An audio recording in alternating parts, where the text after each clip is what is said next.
Good morning everyone and welcome back. Mechanical engineering के अंदर subject oil hydraulics और pneumatics में चैप्टर नंबर 5 में हम लोग डिस्कस कर रहे थे जो अलग अलग तरह की जो कंट्रोल सर्किट यूज़ होती है हाइड्रोलिक सिस्टम को कंट्रोल करने के लिए। लास्ट लेक्चर में हमने डबल पंप सर्किट के बारे में डिस्कस किया था। आज हम डिस्कस करने वाले हैं counter balance valve application. That means के जो काउंटर बैलेंस करने के लिए या फिर जो वाल्व होते हैं, ऑक्सिलरी सर्किट होता है, मेन सर्किट होता है, ठीक है, तो उसके थ्रू ऑक्सिलरी सर्किट के थ्रू जो मेन वाल्व होता है उसको ऑपरेट करने के लिए या फिर मेन वाल्व का जो स्पूल होता है उसको ऑपरेट करने के लिए हम जो सर्किट यूज़ करते हैं या फिर जो मैकेनिज़्म यूज़ करते हैं उसके ऊपर आज हम लोग डिस्कस करेंगे। तो देखिए टाइटल क्या लिखा है, counter balance valve application. That means के वाल्व को हम लोग ऑपरेट करेंगे, वाल्व को ओपन करेंगे, क्लोज करेंगे, स्पूल को यूज़ करेंगे। A counter balance valve is applied to create a back pressure और cushion pressure on the undesirable of the velocity moving piston to prevent the suspended load from free falling because of the gravity while it is still being loaded. ठीक है, आपको यहाँ पे एक figure दिया गया है। फिगर के अंदर मैं आपको समझाऊंगा कि भाई काउंटर बैलेंस वाल्व किस तरीके से वर्क करेगा। जैसे कि हमारा यहाँ पे एक पिस्टन सिलेंडर अरेंजमेंट है, पिस्टन के नीचे वाले एंडिंग पे लोड लगा हुआ है। अगर लोड के ऊपर ग्रेविटेशनल फोर्स लगेगा, लोड के ऊपर ग्रेविटेशनल फोर्स लगेगा तो अपने आप वो क्या करेगा, नीचे की ओर मूव करेगा। क्लियर है। अभी हम लोग बात करते हैं भाई काउंटर बैलेंस किस तरीके से वर्क करेगा। वो सपोज़ कि हमने हर बार की तरह नीचे वाला पोर्शन हमारा सेम है, पंप ऑन किया, हाइड्रोलिक मोटर घुमा, जैसे कि निक्रोनियम, जैसे कि हाइड्रोलिक सर्किट में हर बार होता है, बिल्कुल उसी तरह मोटर घूमेगा, मोटर की मदद से पंप घूमेगा, पंप से हाइड्रोलिक फ्लूइड प्रेशराइज होकर सिस्टम में फ्लो करेगा। तो आप देख सकते हैं यहाँ पे 4/3 पोजीशन वाला हमारा डायरेक्शन कंट्रोल वाल्व है जिसके थ्रू यहाँ से हाइड्रोलिक फ्लूइड पिस्टन सिलेंडर के अंदर एंटर करेगा जिससे पिस्टन नीचे की ओर मूव करेगा। अब नीचे की ओर मूव तो करेगा लेकिन यहाँ पे जो लोड लगा है उसकी वजह से, उसके ऊपर जो ग्रेविटेशनल फोर्स लग रहा है उसकी वजह से वो नीचे की ओर मूव करेगा। हमको अगर उसको रोकना है बैलेंस कंडीशन में, अगर उसको हमको स्टेबल करना है यानी कि बैलेंस करना है, तो यहाँ पे आप देख सकते हैं काउंटर बैलेंस वाल्व दिया गया है।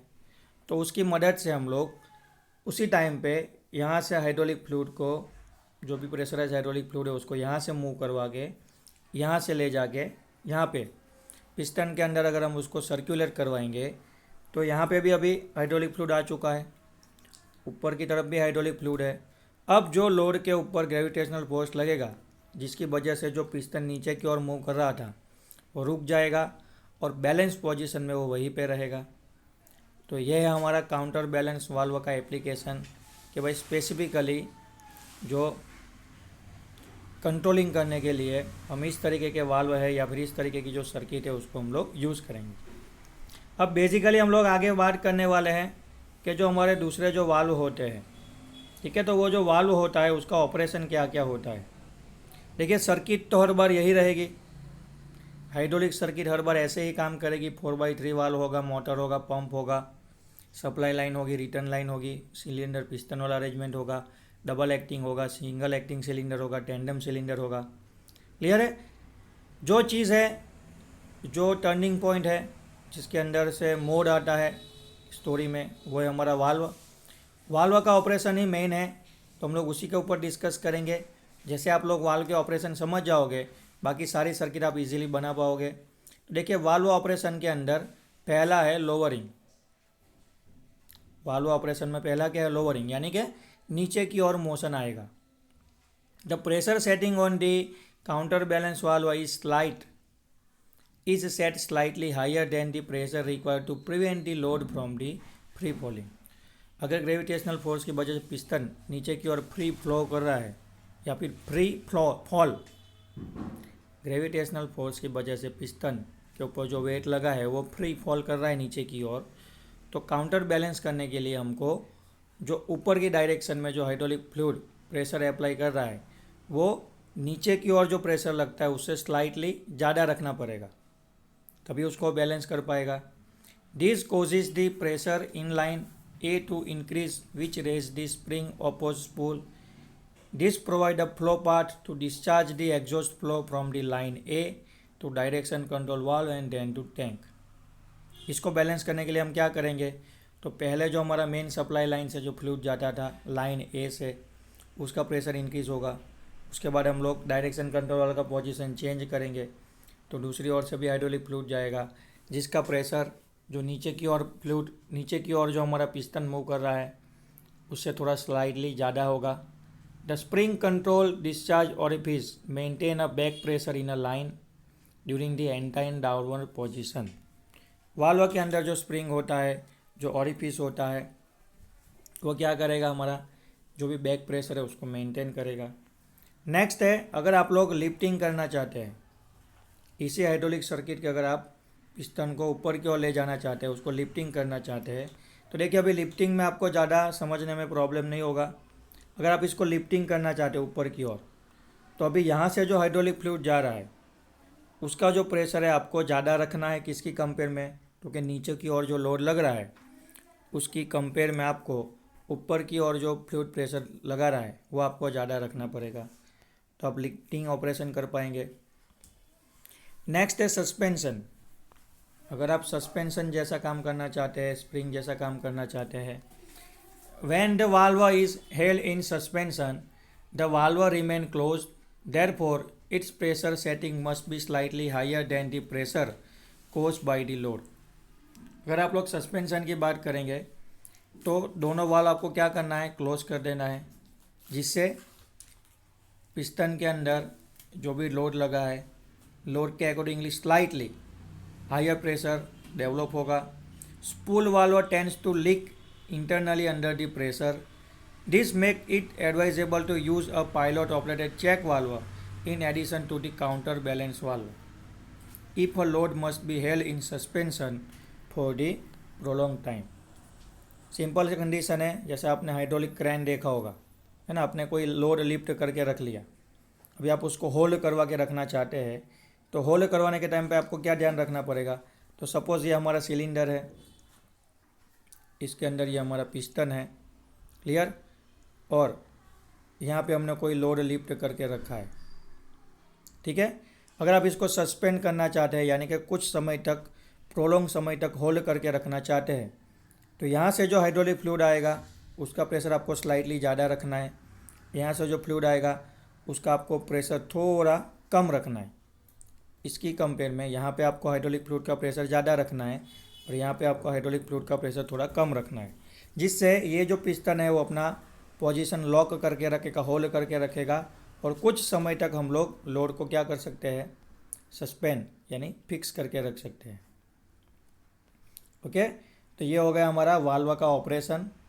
लोअर यानी नीचे की ओर ले जाना, लिफ्ट करना, नीचे की ओर ले जाना, लिफ्ट यानी ऊपर की ओर खींचना, और सस्पेंशन यानी लॉक करके रखना।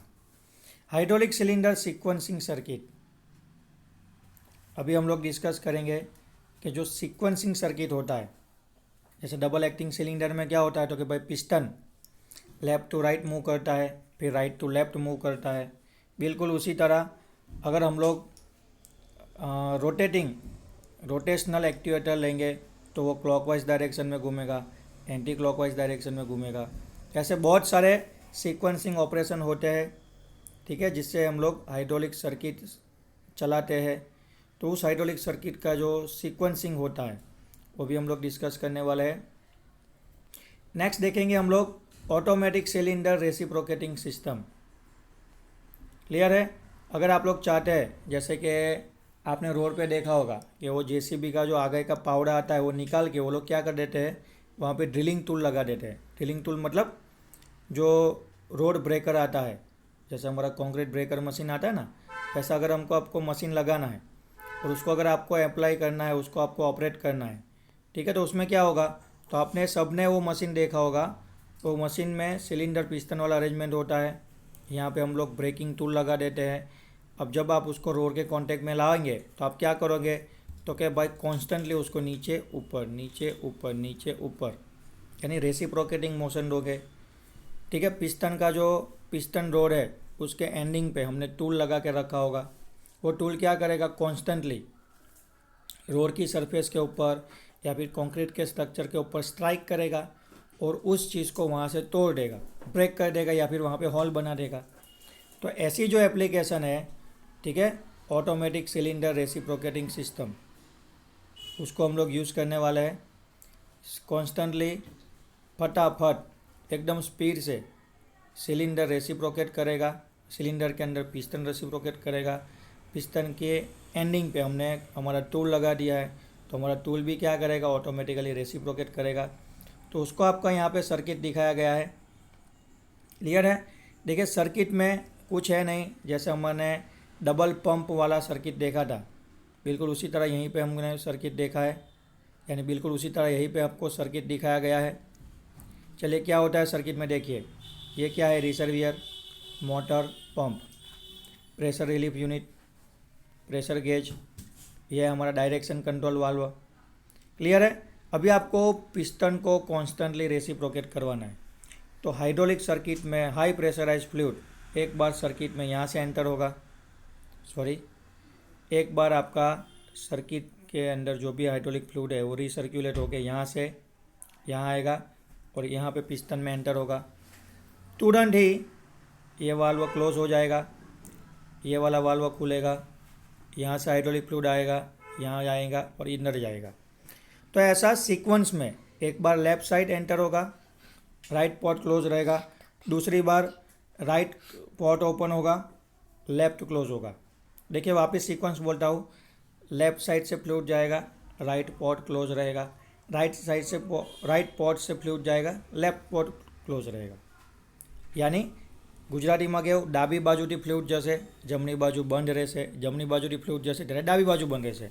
तो ये जो होता है सीक्वेंस वो एकदम फटाफट होता है और कॉन्स्टेंटली कांस्टेंट स्पीड से लेफ़्ट राइट फ्लूइड मूव होगा, सर्कुलेट होगा और पिस्टन को बहुत ही फटाफट एकदम स्पीडली क्या करेगा, रेसिप्रोकेट करवाएगा, जिससे हमारा जो भी ड्रिलिंग है या फिर हैमरिंग एक्शन है, कंक्रीट को ब्रेक करने वाला मैकेनिज़्म है, वो हाइड्रोलिक सर्किट इस तरीके से ऑपरेट होता है।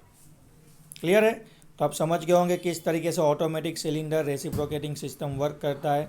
उसमें भी हम लोग डायरेक्शन कंट्रोल वाल्व यूज़ करते हैं, अगेन 4/3 वाल्व यूज़ होगा। क्लियर है। नेक्स्ट है हमारा सिलेंडर सिंक्रोनाइजिंग सर्किट। नेक्स्ट है हमारा cylinder synchronising mechanism. Cylinder synchronising में क्या होगा, सिलेंडर सिंक्रोनाइजिंग में क्या होगा कि in industry there are instants when the large mass must be move. अभी कंपनी में क्या होता है कि कुछ केस में ऐसा हो जाता है कि आपको ओवरहेड जो क्रेन है या फिर हाइड्रोलिक सिस्टम जो है उसकी मदद से आपको जो हैवी लोड होता है या फिर जो लार्ज मास वाले जो कंपोनेंट होते हैं उसको मूव करवाना पड़ेगा। ठीक है। तो it is not possible to move it with just one cylinder. ऐसा जो हैवी मास आता है उसको आप सिर्फ एक ही सिलेंडर वाली सिस्टम से लिफ्ट करके मूव करवाओगे, ऐसा पॉसिबल नहीं है। तो ऐसी कंडीशन में हम लोग 2 या 2 से ज़्यादा सिलेंडर यूज़ करेंगे। ठीक है, for the lifting and movement. अगर आप लोग चाहते हैं कि भाई सर हम तो एक ही सिलेंडर से सिस्टम डिज़ाइन करके बना देंगे, तो देखिए इससे क्या होगा, तो इससे देखिए हाइड्रोलिक सिस्टम की कैपेसिटी कम हो जाएगी, ज़्यादा मास वो लिफ्ट नहीं कर पाएगा। अगर लिफ्ट कर लेगा तो उसको मोमेंट नहीं दे पाएगा। अगर आप लिफ्ट करके फिर भी मोमेंट देना जा रहे हैं तो पूरा सिस्टम डैमेज हो जाएगा, डिस्ट्रॉय हो जाएगा, एक्सीडेंट होने के चांसेस बढ़ जाएंगे। एग्जाम्पल दिया गया है, in press used for moulding the sharing parts the platen used in very heavy. If a platen is several meter wide, it has to be very heavy construction to prevent the damage when it is pressed down by a single cylinder in a middle. जैसे हमारा press tool होता है, press machine, तो press machine में हम लोग क्या करते हैं तो कि भाई डाई रखते हैं, डाई के ऊपर पंच होता है, पंच को हम लोग सिलेंडर की मदद से नीचे की ओर मूव करवाते हैं, जिससे मेटल का शेयरिंग होता है और मेटल कट होता है। अगर सोच लीजिए कि जो पंच है, दैट मीन्स कि जो प्लेटन है वो अगर हैवी होगा तो नीचे की ओर तो वो ग्रेविटेशनल फोर्स से इजीली आ जाएगा, लेकिन जब आप उसको ऊपर ले जाना चाहेंगे, वापस लिफ्ट करना चाहेंगे, तो सिलेंडर की अगर कैपेसिटी नहीं होगी तो वो वापस नीचे गिर जाएगा। और अगर उस टाइम पे किसी ऑपरेटर का हाथ होगा या फिर कोई वर्क पीस होगा, ठीक है, तो वो डैमेज हो जाएगा।